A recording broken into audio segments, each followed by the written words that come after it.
Good morning सगळ्यांना. Good morning. खूप खूप धन्यवाद सगळ्यांचे. खूप खूप धन्यवाद. आज पुन्हा एकदा मी मॅजिकल मनीषा चॅनलवर तुम्हा सर्वांचे मनापासून खूप खूप धन्यवाद देते. शुक्रिया करते, मेहरबानी देते की तुमच्या सर्वांमुळेच आपला रोज आपल्या आयुष्यामध्ये नवीन काहीतरी करण्याचा योग येतो आणि ती संधी मिळणं सुद्धा खूप महत्वाचं असतं. तुमच्यामुळे ही संधी माझ्या लाईफमध्ये येते, त्यासाठी खूप खूप धन्यवाद.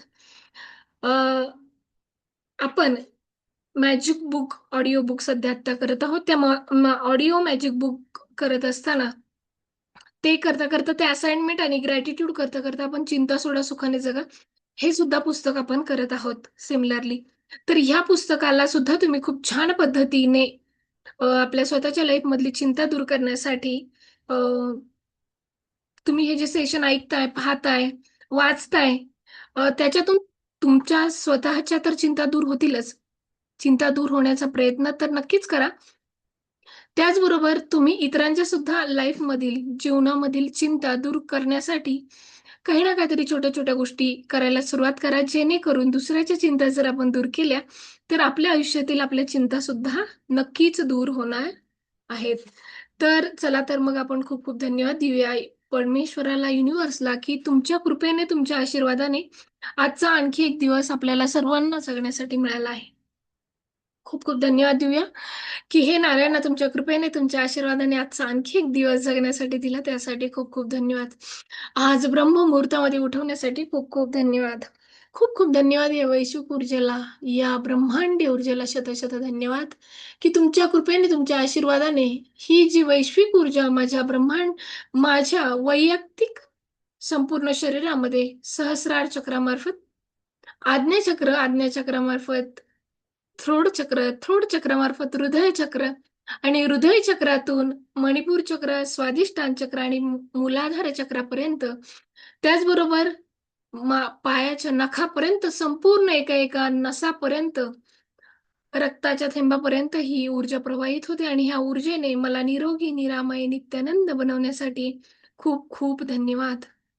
खूप खूप धन्यवाद नारायणा, तुमच्या कृपेने, तुमच्या आशीर्वादाने मला खरोखर आजचा आणखी एक दिवस जगण्यासाठी दिला. खूप खूप धन्यवाद. हे निरोगी, निरामय जीवन देण्यासाठी खूप खूप धन्यवाद. प्रत्येक अवयव हा एकदम स्ट्रॉंग, शक्तिशाली आणि सुदृढ देण्यासाठी खूप खूप धन्यवाद.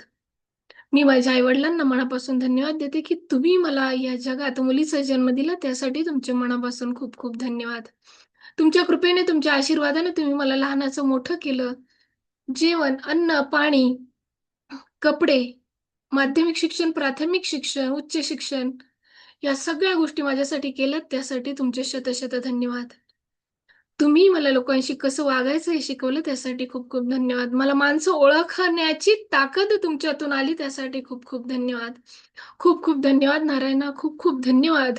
माणुसकी जपण्याचं काम कसं करायचं हे तुम्ही शिकवलं, त्यासाठी खूप खूप धन्यवाद. खूप खूप धन्यवाद नारायणा. तुमच्या कृपेने, तुमच्या आशीर्वादाने मला पोलीस खात्यामध्ये माझ्या आई-वडिलांच्या आशीर्वादाने नोकरी मिळाली, त्यासाठी खूप खूप धन्यवाद. गेली 21 वर्ष भरभरून पगार देण्यासाठी मी नवी मुंबई पोलीस खात्याला, पुणे ग्रामीण पोलीस खात्याला मनापासून खूप खूप धन्यवाद देते. प्रत्येक एका व्यक्तीला जो माझ्या कामामध्ये, पोलीस खात्याच्या कामामध्ये, पोलीस स्टेशनमध्ये, कोर्टामध्ये, आयुक्तालयामध्ये किंवा पोलीस अधीक्षक कार्यालयामध्ये, क्लरिकल स्टाफ असो, पोलीस स्टाफ असो, अधिकारी असो, सर्वांचे मनापासून धन्यवाद आणि शुक्रिया, की तुमच्यामुळेच मी आज इथपर्यंत पोहोचू शकले, त्यासाठी खूप खूप धन्यवाद. तुमच्या सपोर्टमुळं, तुमच्या शिकवणीमुळं, तुमच्या सहाय्याने, तुमच्या शिकवणीमुळं आणि तुमच्या आदर्शावर मी पाय ठेवून पुढे जात आहे, त्यासाठी मी तुम्हा सर्वांच्या मनापासून खूप खूप कृतज्ञता व्यक्त करते. मी माझ्या आई-वडिलांचे खूप खूप धन्यवाद देते. त्यांनी माझं लग्न मुकुंद बरोबर लावून दिलं. मी मुकुंदजींना खूप खूप धन्यवाद देते. त्यांनी 2 सुंदर, गोंडस, शक्तिशाली, ब्रिलियंट, टॅलेंटेड, मनस्वी आणि देवांशी 2 मुलं दिली. खूप खूप धन्यवाद. रोज मला आनंदाचा एक-एक क्षण जगण्याची तुम्ही जी संधी देत आहात, त्यासाठी तुमचे मनापासून आभार मानते. खूप खूप आभार मानते. Love you like you, respect you. Love you like you, respect you. Love you like you, respect you. All of you my family members. खूप खूप धन्यवाद माझ्या संपूर्ण कुटुंबियांना, माझ्या सासू-सासऱ्यांना, माझ्या जाऊबाई, दिरांना, माझ्या दोन्ही पुतण्यांना, माझ्या दोन्ही मुलांना. माझ्या आई-वडिलांना, माझ्या बहीण-भावंडांना, माझ्या सहकाऱ्यांना, प्रत्येकाला खूप खूप धन्यवाद. जो व्यक्ती माझ्याशी कनेक्टेड आहे, त्या प्रत्येक व्यक्तीला मनापासून खूप खूप कृतज्ञता. खूप खूप धन्यवाद. तुम्हा सर्वांना Zoom मीटिंगला आपण खूप खूप धन्यवाद देऊया, की ह्या Zoom मीटिंगमुळेच आपण सर्वजण एकत्र येत आहोत, मिळत आहोत, भेटत आहोत. त्यासाठी खूप खूप धन्यवाद. मोबाईलला, इंटरनेटला, लॅपटॉपला शत धन्यवाद. इलेक्ट्रिसिटीला खूप खूप धन्यवाद, की ही इलेक्ट्रिसिटीमुळं एका क्षणाभरात एकमेकांशी जोडले जातो. त्यासाठी खूप खूप धन्यवाद. बघा, पंचतत्वांना आपण मनापासून धन्यवाद देऊया, कारण ह्या पंचतत्वांमुळेच आपलं शरीर बनले आणि या पंचतत्वांमुळेच आज आपण निसर्गाशी कनेक्टेड आहोत. त्यासाठी खूप खूप धन्यवाद. आकाश तत्वाला खूप खूप धन्यवाद, की माझ्या लाईफमध्ये भरभरून स्पेस देण्यासाठी खूप खूप धन्यवाद. मी माझ्या इच्छा या स्पेसमध्ये पूर्ण करू शकते. त्यासाठी खूप खूप धन्यवाद. खूप खूप धन्यवाद वायुतत्वाला. जशी हवेची झुळूक आपल्या आल्हाददायी गालावर, चेहऱ्यावर, संपूर्ण स्किनवर, आपल्या शरीरावर आल्हाददायी स्पर्श करते. ती वाऱ्याची झुळूक आपल्याला आनंदमय बनवून देते. त्या वायुतत्वाला खूप खूप धन्यवाद. ह्या वायुतत्वाबरोबरच क्षणाभरात आपल्या बॉडीमधले, आपल्या मनामधले, आपल्या शरीरामधले निगेटिव्ह क्षण सुद्धा असेच वाऱ्याने निघून जावत. त्यासाठी खूप खूप धन्यवाद देऊया आणि शुभेच्छा देऊया एकमेकांना. खूप खूप धन्यवाद सूर्यनारायणाला, की हे सूर्यनारायणा तुझ्या कृपेने, तुझ्या आशीर्वादाने आमच्या सर्वांच्या आयुष्यामध्ये सूर्यप्रकाश मिळते, नवीन ऊर्जा मिळते, नवीन एनर्जी मिळते. खूप खूप धन्यवाद नारायणा. खूप खूप धन्यवाद. खूप खूप धन्यवाद देऊया आपण जलतत्वाला, की ह्या पृथ्वी तलावर जसं 72% पाणी या विश्वाने दिलं, तसंच 72% पाणी आपल्या शरीरामध्ये सुद्धा दिलं. त्यासाठी या वैश्विक एनर्जीला, या युनिव्हर्सला, या नारायणाला मनापासून खूप खूप धन्यवाद. खूप खूप धन्यवाद देऊया धरती मातेला. सर्वांनी नतमस्तक होऊन धरती मातेचे खूप खूप धन्यवाद द्या. चुंबन घ्या, की हे तुझ्या कृपेनेच, तुझ्या आशीर्वादाने आम्ही तुझ्या अंगाखांद्यावर खेळतोय. तुझ्या कुशीत आम्ही बागडतोय. तुझ्या कुशीत आम्ही खेळतोय. जमीन पिकवतोय, भाजीपाला पिकवतोय, शेती करतोय, नोकऱ्या करतोय, गाडी चालवतोय, फिरायला जातोय, नवीन-नवीन निसर्ग पाहतोय. हे निसर्गरम्य दुनियेमध्ये डोंगरदऱ्या फिरायला मिळतात. त्यासाठी खूप खूप धन्यवाद. खूप खूप धन्यवाद धरती माते. माझ्या आयुष्यामध्ये माझ्या हातून खूप साऱ्या चुका घडल्या. मी तुम्हाला सर्वांना सांगू इच्छिते, की माझ्या आयुष्यामध्ये खूप साऱ्या माझ्या हातून चुका घडल्या. पण त्यावेळेस सावरण्याची ताकद ह्या धरती मातेमुळेच आलेली आहे. त्यासाठी मी धरती मातेचे सर्वांचे धन्यवाद तर देतेच, तर पंचतत्वांच्या मनापासून माफी मागते, की माझ्या हातून कळत-नकळत खूप वेळा ह्या पंचतत्वांची अवहेलना झाली. त्यासाठी मी मनापासून माफी मागते. आणि तुम्हा सर्वांना पंचतत्वाबद्दल खूप खूप धन्यवाद व्यक्त करण्याची विनंती करते, की या पंचतत्वामुळेच आपण इथे आहोत. खूप खूप धन्यवाद देऊया पंचतत्वांना. खूप खूप धन्यवाद, खूप खूप धन्यवाद, खूप खूप धन्यवाद. चला तर मग आजचा आपला हा चॅप्टर, पुढचा जो चॅप्टर आहे तो आपण सुरू करूयात. जेणेकरून आपल्याला आपल्या लाईफमध्ये चिंता कशी दूर करता येतील ह्याच्याकडे आपण पाहूया.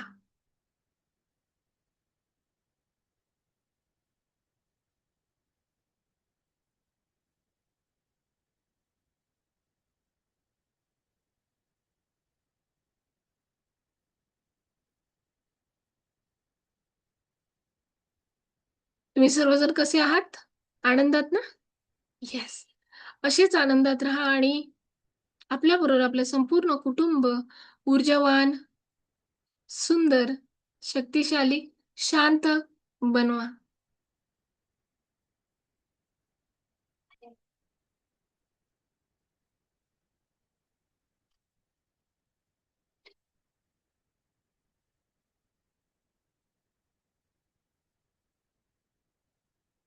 हो,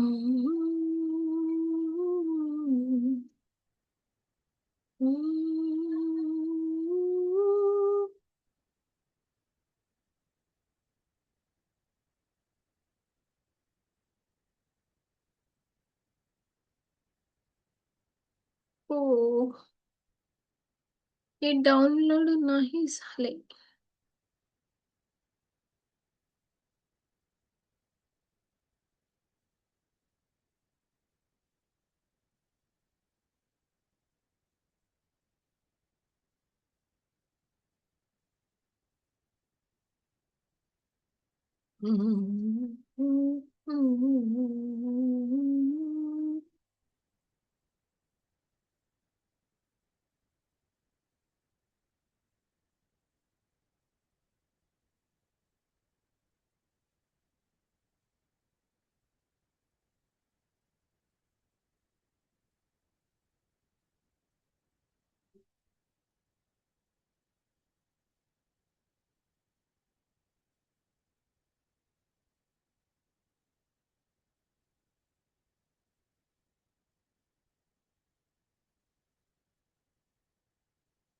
येस.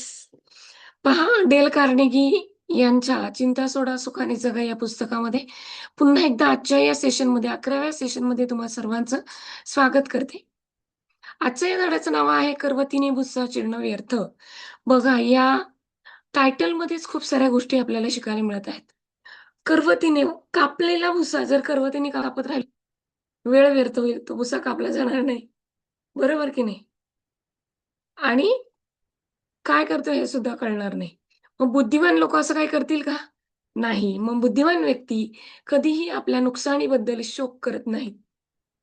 तर ते नुकसान कसे भरून काढता येईल याचा आनंदाने ते विचार करत असतात. आपल्यालाही तेच करायचं आहे, आनंदाने विचार करायचा आहे.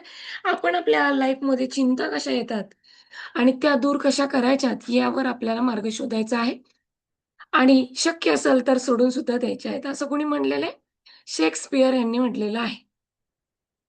बघा, या धड्यातला मी तुम्हाला मतितर्क थोडक्यात समजून सांगते, की लेखक म्हणतात, "मला एक काम करायचे होते, की मला माझ्या चुकांचे विश्लेषण करायचे होते आणि त्यापासून जीवनभरासाठी धडा घ्यायचा होता." मग अशा बऱ्याच काही गोष्टी लेखकाने केल्या, बरोबर? आणि त्याच्यातून ते बऱ्याच गोष्टी शिकले देखील. बघा, लेखकाचं म्हणणं एवढंच आहे, की तुम्ही तुमच्या आयुष्यामध्ये, जीवनामध्ये अ, चिंता दूर करण्यासाठी भूतकाळाबद्दल चिंता करणे पूर्णपणे निरर्थक आहे. म्हणजे सोडूनच द्या. भूतकाळ झाला तो झाला, होऊन गेला तो गेला. जो व्यक्ती आपल्याशी बोलायचा तो बोलून गेला, वागायचा तो वागून गेला. जो आपल्यावर अत्याचार करायचा होता तो ज्याने केला तो करून गेला. तो ॲक्सेप्ट करायचा आणि सोडून द्यायचा आणि दुसरी गोष्ट काय करायची, पुढे जायचंय. करवतीने भुसात शिरणे म्हणजे जे आधीच घडून गेले आहे, ते पुन्हा बदलण्याचा व्यर्थ प्रयत्न. आपण भूतकाळातील चुका सतत आठवून स्वतःलाच त्रास देत असतो.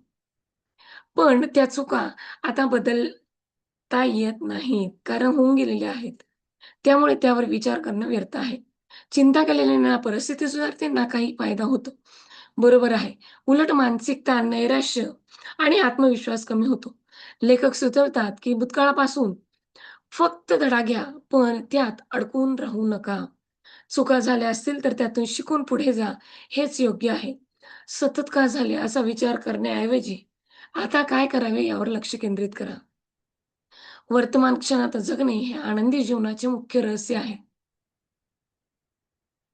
जे गेले ते गेले. त्यावर वेळ व ऊर्जा वाया घालवू नका. भविष्य सुधारण्यासाठी वर्तमानात योग्य कृती करा. नकारात्मक विचार सोडून सकारात्मक दृष्टिकोन ठेवा. स्वतःला माफ करणे आणि पुढे जाणे खूप महत्त्वाचे आहे. प्रत्येक अनुभव हा शिकण्याची संधी असतो, तो स्वीकारा. जीवनात पुढे जाण्यासाठी मन हलके ठेवणे आवश्यक आहे.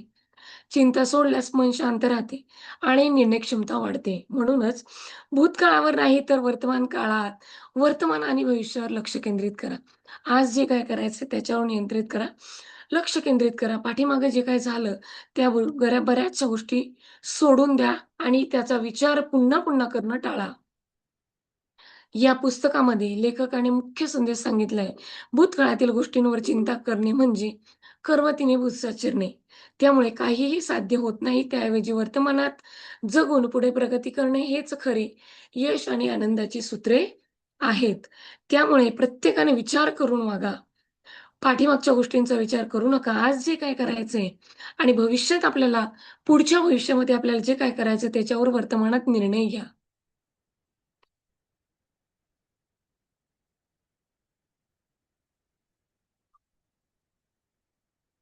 किती सुंदर रीतीने लेखकाने हा धडा आपल्याला समजून सांगितला आहे.